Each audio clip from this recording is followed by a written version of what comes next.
Hi guys, ইয়াকিন বিন মঞ্জুর। Actually আমার খুব ইচ্ছা ছিল যে আমি বাইরে দেশে পড়ালেখা করতে যাব, অ্যান্ড বাট আমার অনেক বেশি নলেজ ছিল না যে কিভাবে ইউনিভার্সিটি ফাইন্ড আউট করব বা ট্রাস্ট অর্থী কোনো প্রতিষ্ঠান যারা আমাকে হেল্প করবে এই সকল বিষয় নিয়ে, যেমন living expenses, tuition fees and other information, যেগুলো খুবই দরকার জানা।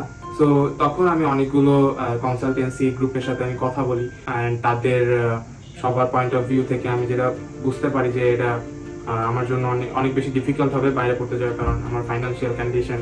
বাট তখন আমি এলিসি অ্যাপ্রোচ সম্পর্কে জানতে পারি, যারা আমাকে ইন এভরি সেক্টর তারা আমাকে হেল্প করছে, কি করা লাগবে সব কিছু ওরাই নিজেরাই হ্যান্ডেল করছে। অ্যান্ড ফাইনালি আমার ভিসা অ্যাপ্রুভ হয়েছে ইউএসএ থেকে। আমি যাচ্ছি ক্যান স্টেট ইউনিভার্সিটিতে। সো এই যে প্রসেসগুলো আমার করা লাগছে প্রথম থেকে শেষ পর্যন্ত, এভরিথিং এ সবকিছুতেই এলএসি অ্যাপ্রোড আমাকে সাহায্য করেছে। অ্যান্ড আপনারা যদি এবং এমন কোনো কনসালটেন্সি ফার্ম খুঁজতেছেন যে আপনাদেরকে সব ক্ষেত্রে হেল্প করবে, তো আমি মনে করি যে LAC abroad is the best.